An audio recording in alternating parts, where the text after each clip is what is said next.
Сәлеметсіздер ме Тағдыр жолы атты каналдың тыңдармандары. Арнаға жазылып, қолдай отырыңыздар. Ең алдымен, Алладан басқа тәңір жоқ екенін тағы бір естеріңізге сала кетейін. Лә илаха иллаллах деген адам бар бәле мен қиындықтардан құтылады. Айдана мен Ерболат ақ некелерін қидырып, бір шаңырақ астында тату-тәтті өмір сүріп келе жатқандарына міне 6 жылдың жүзі толыпты. 6 жылда 2 атқа мінер, қазақтың қара домалақ ұлдары мен бір қазағымның қарагөз қызын тәрбиелеп отырған. Айрандай ұйып, басқаларға үлгі бола білген жас отбасылардың біріне айналды. Ерболат заманға сай, бой десе бойы, түр десе түрі бар. Шетелде білім алып, тәжірибеден сүрінбей өтіп, елдің қамы үшін тер төгіп жүрген жас ер азамат. Жалақысы да жоғары. Әйелі мен балаларының бар жағдайын жасағаны былай тұрсын, шалқайдағы ауылда қалған әке-шешесі мен туыстары да үнемі сый-сияпаттан құр қалдырмайтын. Құдай қосқан қосағы Айдананың да асыл ер азаматтан еш кемшілігі жоқ. Ауылдан шыққан, қарапайым, биязы, ұзын сөздің қысқасы, ақылына көркі сай қыз. Жұбайлардың сезімдерін мықтылығы сонша, осы күнге дейін бұл шаңырақта ұрыс-керіс бірде-бір рет болған емес. Ерболат үнемі өзіне қамқор, бар жағдайын жасап, таңертең күлімдеп шығарып салып, кешкісін шырайлы жүзбен күтіп алатын әйелін жоғары бағалап, үнемі қаражат жағынан және де басқа жақтарынан қамтамасыз етіп отырады. Бұл үйде балаға: «Ей бала, ананы, мынаны шаштың, тез жина, тамағыңды төкпей же, атаңа нәлет, бала емес бәлесің», немесе тағы да осы тектес сөздер мүлдем қолданылмайды. Ұлдары Ерқанат пен Жанболат қызы Жадыраның ақыл-ойы тап бір үлкен адамдыкіндей дерсіз. Айданада ешбір арман жоқ дерсіз шіркін. Әр сенбі, жексенбі күндері ауылдан қалаға оқуға түскен сіңлісі Әлияны жатақханадан алдырып, бала-шаға, үй шаруасын аманаттап, өзі дүкен мен сұлулық салондарын аралап қайтады. Астында қымбат темір тұлпар, қолда ақша, үстінде дизайнерлік киімдер. Бұл көріністі көрген дүкен және де салон қыздары біраз қызығып қарап қалушы еді. Қалағанынша қыдырады, уақытқа шектеу қойған ешкім жоқ. Қайда болдың, қайда бардың, кіммен жүрсің, соншама ақшаны қайда құрттың деп жолдасы ешбір сұраған емес. Сіңлісі Әлия оның жоқтығын білдірмей, ас тамағын дайындап, ұл қызын тойғызып, жуындырып, ұйықтатып, ыдыс-аяғын жуып, жайғастырып қояды. Құрбылары мен күні бойы қыдырып шаршап келген бойда жуынуға әрең шамасы жетіп, төсекке талып құлап, бірден ұйқыға кетеді. Ертеңіне телефон арқылы қызықты өткізген күндерін талқылау Айдана мен құрбысы Ғалияның дәстүрлі әдеттері. Бұл жолы да қызу талқылауға кірісіп кетті. «Ғалия жаным, даусың неге мұңды?» «Ой, сен сұрама, мен айтпай-ақ қояйын». «Не болды? Айтсаңшы енді?» «Кеше кеш қайтқанымыз үшін Серік екеуміз ренжісіп қалдық». «Соған бола ма?» «Қайтесің, қойшы. Өзі ертең кешірім сұрап алдыма келеді». «Ал саған Ерболат үндемеді ме?» «Жоқ, оның менде шаруасы жоқ». «Мен бар ғой, еркектердің ұрысқанын түсінем. Қызғанғаннан ұрысады. Ал мүлдем әйелдің шаруасы жоқ еркектерді түсіне алмаймын. Осы сені неге қызғанбайды? Әлде сезімдеріңе сызат түсті ме?» «Жоқ, біз мүлдем ренжіспейміз». «Міне, көрдіңіз бе? Ол сенен қайда бардың, кіммен болдың, не істедің деп сұраған ба?» «Жоқ».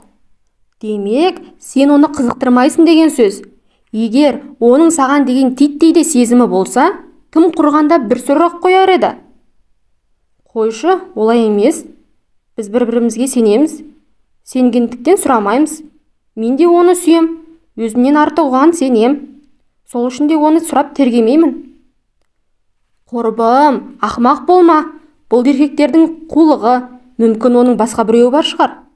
Өткенде ана Салима да осылай өзінше болып жүріп, ақыр соңында ажырасып, бай жап-жас қызға үйленіп алған жоқ па? Сол бір балгерге бардым деп еді ғой. Соның айтқандары дәл келген ғой. Қажет болып қалар деп телефон номерін сұрап алдым. Қазір саған жіберем». Жаным-ау, мен ондайға сенбеймін.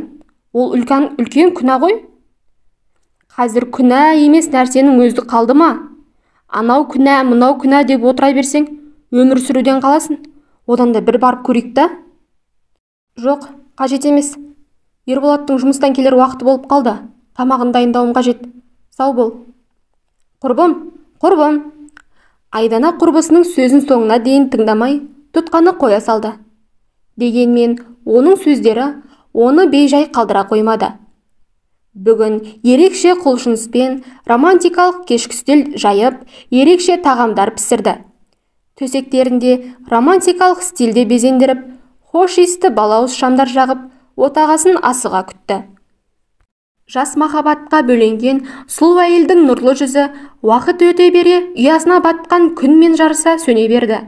Оның бірде-бір себебі ерекше дайындықпен күткен отағасының жұмыстан кешігуі болатын. Бұл бірінші рет емес.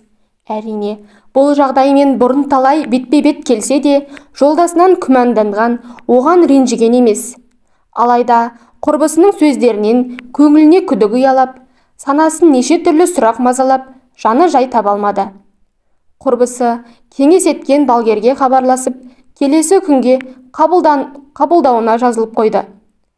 Түн ортасы, жұмыстан келген отағасы төсекте жатқан әйелінің жылы жүзінен ыстық лебізбен сүйіп, маңдайынан иіскеп, оның ояу жатқанын байқады. Жаным, сен әлі ұйықтамағасың ба? Жоқ, сені күттім. Жайшылық па? Мен саған кеш келем деп хабарлама жіберіп едім ғой. Әлде оқымадың ба? Хабарлама? Айдана дереу телефонын ақтарып, хабарламаның шын мәнінде келгенін, оны байқамағанын біліп, өкпе назын айтпақ болып, ағынан жарылғалы отырған болатын. Дереу райынан қайтып, бұл жолы тағы да үндемей қоя салды.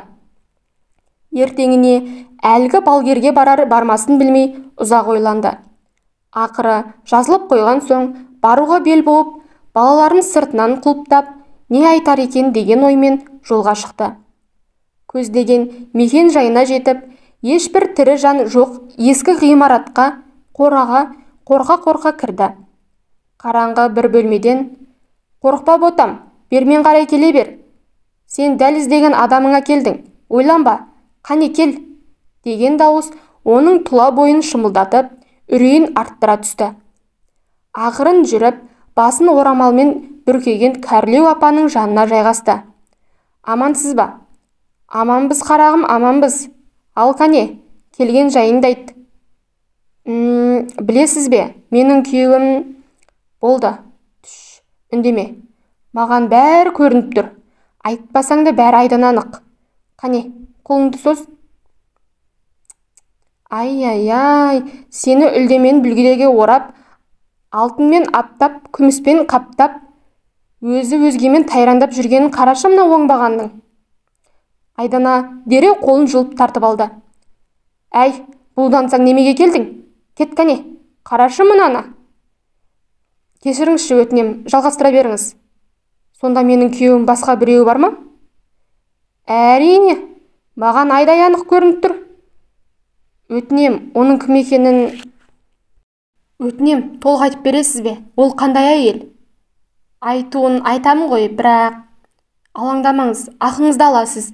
Не сұрасаңыз да беремін. Тек отбасымды сақтап қалғым келеді». «Мейлі, екі сөйлейтіндерді жек көрем. Кейін сұрағанда ренжіп жүрме». «Жоқ, беремін». Үстелдің үстіне бір алтынның ақшасын тастады.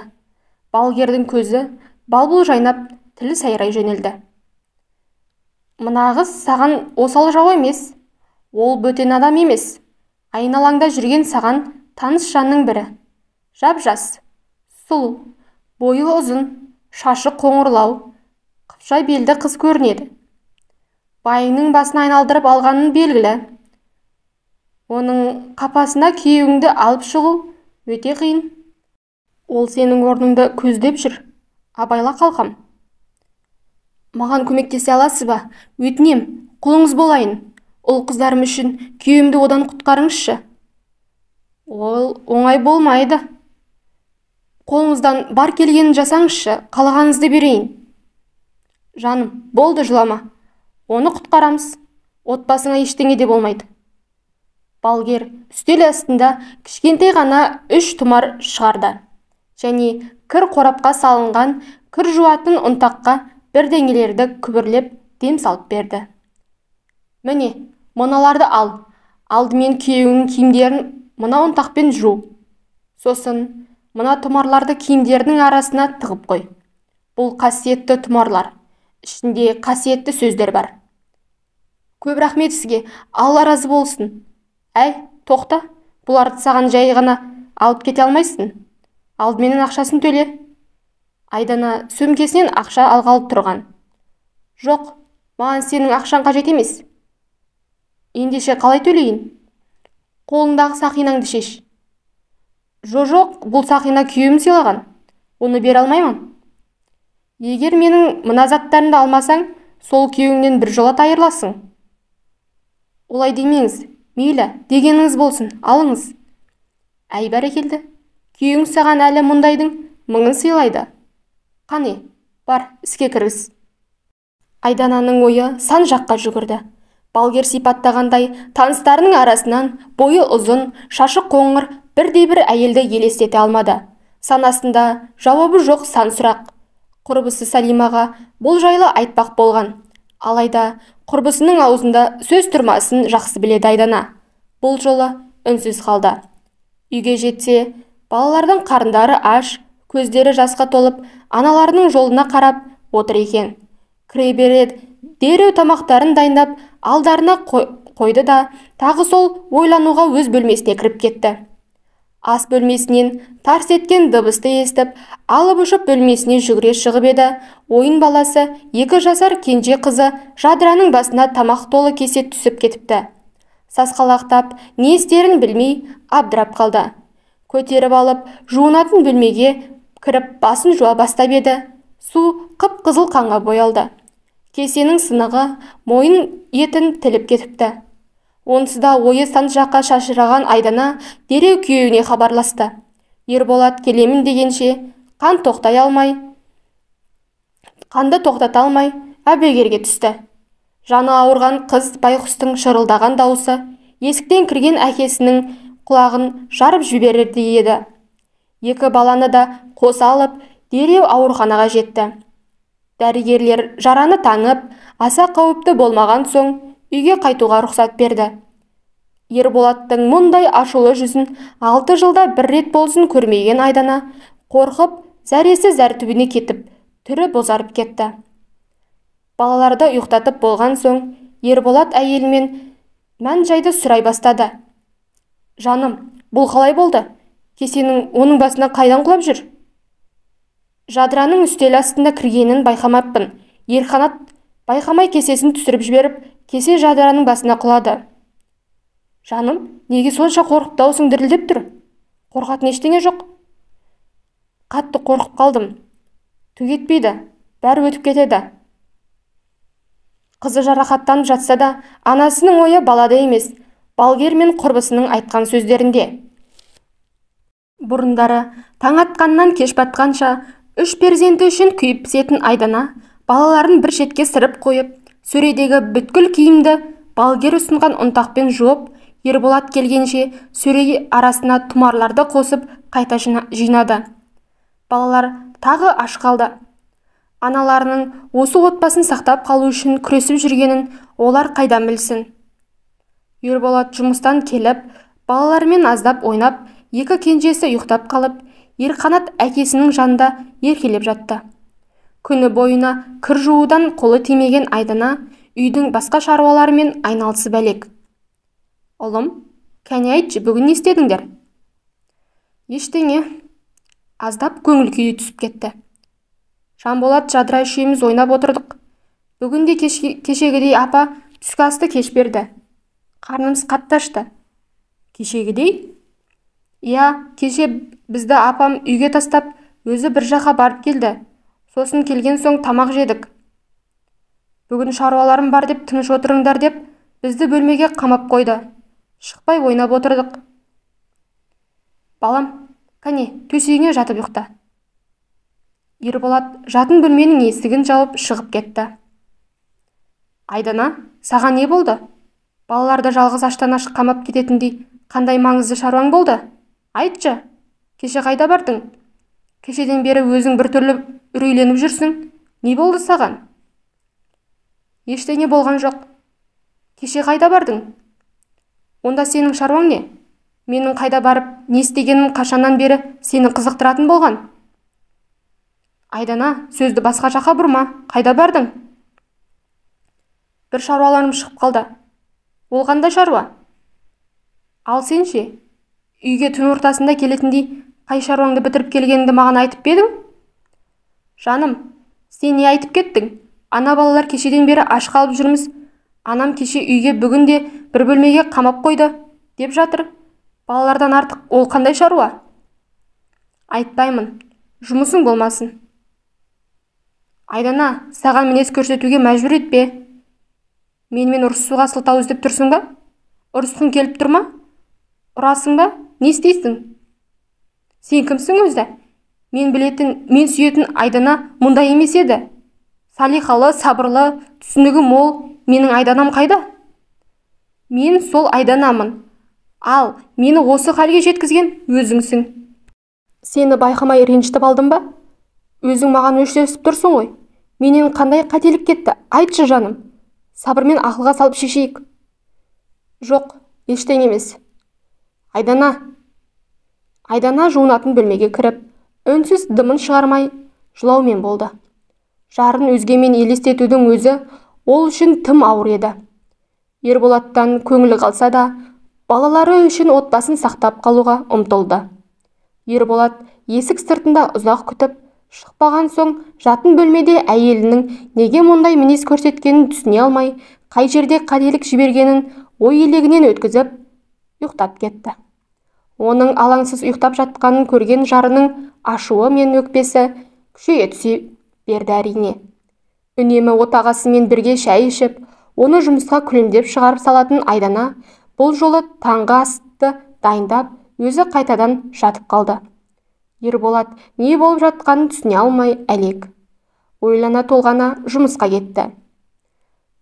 Түс ауа, есіктің қоңырауы басылып, есік ашқан Айдананың көздері шарасынан шығып, қаққан қазықтай бір орында тұрып қалды. Қарсы алдында балгер сипаттағандай сұлу, жас, қоңыр шашты, бойы ұзын, қыпша белді бойжеткен тұрған еді. Бірақ бұл бойжеткен Айдананың туған сіңлісі Әлия. Әпке, жағдайыңыз жақсы ма? Сізді шақырама деп күте-күте қоңырау шалмаған соң өзім келе бердім. Әлия? Әпке, саған не болған? Көзіңіз ісіп кетіпті. Түріңіз бозарып тұр, ауырып қалдыңыз ба? Жоқ, бәрі жақсы. Бүгін салонға барасыз ба? Жоқ, барғым келіп тұрған жоқ. Неге, бәрі дұрыс па? Иә, бәрі жақсы. Шай ішесің бе? Әпке, жездеммен ренжісіп қалдыңыз ба? Жоқ, неге ойлайсың? Енді жылағаныңыз көрініп тұр, соған сұрағаным ғой. Жездеңмен ренжіскен емеспіз, ренжіспейміз де. Ол тек мені ғана сүйеді. Ұқтың ба? Тек мені. Жарайды жаным, жарайды. Құтырған иттей мені шайнап жұтайын деп тұрсыз ғой. Әлде мен сізді ренжітіп алдым ба? Сұрақ қоя беріп, мазамды ала бермеші. Шаршап тұрмын. Мен жата тұрайын. Шайыңды ішіп, балаларға қарап тұршы. Алаңдамай тыныға беріңіз. Айдана ұзақ ойланды. Көкейін тесіп бара жатқан сұрақтар өте көп. Расымен, менің ойлағаным шын болуы мүмкін бе? Басқа күндері Ерболат үйге кеш келеді. Бірақ мен қыдырып, Әлия үйде қалған кезде үнемі ерте оралады. Өткен жолы Ерболат жоқ кезде Әлияға хабарласқанда ол да сыртта жүрген болатын. Сонда екеуі, жоқ, олай болуы мүмкін емес. Балгер, ол әйел сенің орныңды көздеп жүр, деді емес пе? Әлия да үнемі менің киім-кешек әшекейлеріме қызығып жүреді. Мүмкін байлық үшін жездесінің басын айналдырып алса ше? Алла, тура жолын көрсетші. Ақылынан алжасатын шығармын бір күні. Айдана басы ауырған соң ас үйге дәрі ішу үшін барып еді, үстел үстіндегі Әлияның телефонын көріп, байқатпай өзімен бірге жатын бөлмеге алып кіріп кетті. Ішіндегі қоңырау тізімін, хабарламаларды оқи бастады. WhatsApp желісінде Әлия бір құрбысына өзінің бақуат жігіті жайлы айтып мақтанған бірнеше хабарламаларды оқып, ол жігіт жайлы басқа да ақпарат іздеді. Ешбір дерек таба алмады. Ол бақуатты жігіт өзінің күйеуі болуы мүмкін деген ой оның күмәнін арттыра түсті. Телефонды апарып орнына қоймақ болғаны сол еді, WhatsApp желісіне жаңа хабарлама келді. Ол хабарламаны көрген Айдананың көздері оттай жанып, қолы дірілдеп, телефон қолынан түсіп кетті. Себебі хабарлама Ерболаттан келген болатын. Өзін сабырға шақырып, дірілдеген саусақтары мен әрең хабарламаны ашып оқыды. Әлия, қолың бос па? Алтын әшекей сататын жерге келе аласың ба? Деп жазылған хабарламаны оқығанда, Айдана күйеуінің көңілдесі өз сіңлісі екенін толық сенімді болды. Сене алмады, сенгісі де келмейді. Неге деген сұрақтарға жауап табалар емес. Қалай ғана туған сіңлім маған бұлай опасыздық жасады? Не үшін? Деген санасындағы сан бір сұрақ оны ақыл есінен адастыра жаздады. Енді не істемек, қайтпек керек, қандай әрекет жасарын өзі де білер емес. Әлия, сен балаларға бас көз бол, мен сыртта шаруаларым бар. Әпке, қайда барасың? Айдана апыл-ғұпыл асыға үйден шығып кетті. Ерболат Әлияны шақырған зергерлік дүкенге барды. Есігі сыртынан іште тұрған жолдасын бақылап, оған қоңырау шалды. Алло, Ерболат. Ау жаным, айта бер. Сен қайдасың? Жұмыста. Жайшылық па? Неге сұрадың? Айдана қасына барып, жолдасының иығынан түрткенде, Ерболат шошып, түрі бозарып кетті. Айдана, сен мұнда неғып жүрсің? Ал өзің не істеп жүрсің? Әлде жұмысың осы зергерлік дүкенде ме? Жаным, саған өтірік айтқан себебім... Жетер, мені ақмақ еткендеріңді доғарыңдар. Жаным, тынышталшы. Жүрші, көлікке барып сөйлесейік. Сені тыңдағымда көргімде келмейді. Ерболат Айдананы қолынан сүйрелеп апарып, көлікке отырғызды. Жаным-ау, сені бір алдағаным үшін соншама шу шығарғаның не? Не болды саған? Қашаннан бері? Не қашаннан бері? Екеуің мені қашаннан бері ақмақ етіп келесіңдер? Тым болмаса, туған сіңлімнен басқа адам таппағаның ба? Доғаршы, Айдана, сені мүлдем түсіне алар емеспін. Сіңліме қымбат алтын әшекей алып, өзіңе қаратып жүрсің бе? Басқа өз туғанынан мұндай опасыздық күтпеген едім. Қандай опасыздықты айтып тұрсың? Не айтып кеттің сен өзі? Жаңа ғана Әлияны осында кездесуге шақырып, хабарлама жіберген сен емес пе? Я, шақырғаным рас. Сенің көңіл күйің болмаған соң, сені ренжітіп алдым ба деп саған сыйлық алғым келген. Сол үшін Әлиядан көмек сұрадым. Сенің талғамыңды одан басқа ешкім жақсы білмейді. Сол үшін. Бұл да қырық өтірігіңнің бірі. Бәрі рас екен. Сенің менде мүлдем шаруаң жоқ. Қайда бардым, не істедім, кіммен жүрдім? Сен бұл сұрақтарды маған ешқашан қойған емессің. Себебі сен мені сүймейсің. Сіңліме ғашықсың. Жаным-ау, біраздан бері бұлай күлмеген едім. Көңілімді бір көтеріп тастадың ғой. Сұрамасам сені сүймегенім деп кім айтты саған? Сені жүрегіммен сүйіп, риясыз сенгендіктен саған ешқашан күдіктенген емеспін. Сен менің барымсың, сенің жаман бір әдетке бармасыңды мен жақсы білемін. Дәл мен секілді сен де мені сүйетініңді білемін. Бар жазығым, қызғанбағаным болса мені кешірші. Ал онда балгердің айтқандары қалай дәл келді? Балгер? Сен не, балгерге барып жүрсің бе? Сенің есің дұрыс па? Менің ондай адамдарға жаным қас екенін білесің ғой. Ол деген Аллаға серік қосу. Бұл ең ауыр күнә екенін білмейсің бе? Қане, айтшы, ол саған не деді? Айдана балгердің айтқандарын баяндап берді. Ақымақсың ба? Қайдағы бір өзің сөзіне сеніп, өз туған сіңлің менен күмәндандың ба? Кешірші мені. Барлығы соған сәйкес келе берді. Сенбесем болмады. Қане, мекен жайын айт. Оны қайтесің? Айт деген соң айт. Айдана мекен жайын айтып, Ерболат бірден сол жаққа жол тартты. Айдананы есік сыртына қалдырып, өзі ішке кіріп кетті. Айдана бәрін естіп тұратындай етіп, есікті аздап ашық қалдырды. Амансыз ба? Аманбыз. Қане, келген мәселеңді айт. Менің әйелімнің... Болды, үндеме. Мен бәрін көріп тұрмын. Не көріп тұрсыз? Сен оны қатты сүйесің-ау деймін. Сүйген соң әйелім етіп жүрген жоқпын ба? Сөзімді бөлме. Оның басқа біреуі бар шамасы. Ол сенен кеткелі жүр. Ол қандай адам соншама? Ол үшін мені тастап кететіндей. Білгің келсе айтайын. Бірақ ол оңай шаруа емес. Уайымдамаңыз, қалағаныңызды аласыз. Айтыңыз кәне. Бойы ұзын, бай қуатты, қара торы, көзі домалақ бақырайған, сенің айналаңда жүрген адамдардың бірі. Қаласаң, әйеліңді өзіңе қайтаратын менде қасиетті тұмар бар. Оны алсаң, әйелің сенен кете алмайды. Рас па? Мүмкін сырттағы тұрған әйелімді де көріп тұрған боларсыз. Не? Бірнеше күн бұрын сізге көмек сұрап келген әйелімді де ала келдім. Сіздің сипаттамаңыз бойынша өз күдіктенген, сізге сенген ақымақ әйелімді де ерте келдім. Сіз кімді ақымақ санап тұрсыз? Ал Айдана мына кісі сипаттағандай көңілдесің бар ма? Мүмкін сен де мені соған айырбастағың келген шығар.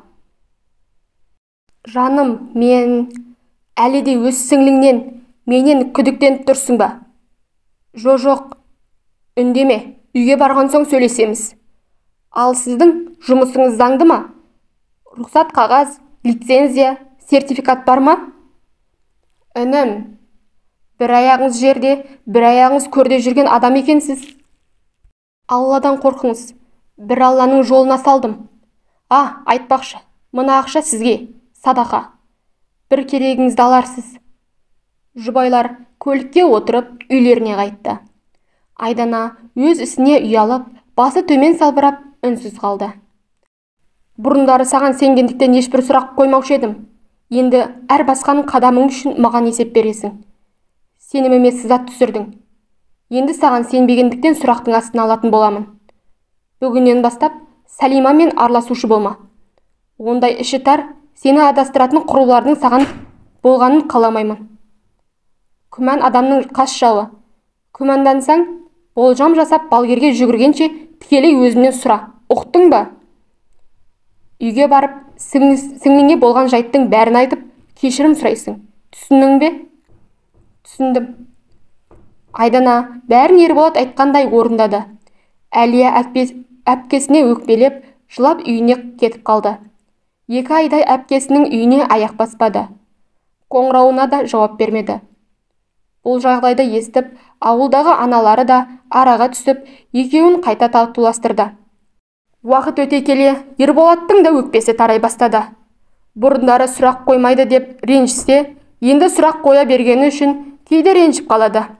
Балгердің кесірінен бал өмірінің ойраны шығуына шақ қалып, жолдасының ақылдылығы мен шынайы сезімінің арқасында айрандай үйған отбасының қаймағы бұзылмай, шайқалмай аман қалды. Балгерге емес, өз ақылымызға сенейік ағайын. Әңгіме ұнаған болса, арнаға жазылып, тіркеліп алыңыздар. Осындай кереметтей оқиғаларды менің арнамнан, яғни Тағдыр жолы каналынан тыңдай аласыздар. Қош аман, сау сәлеметті болыңыздар.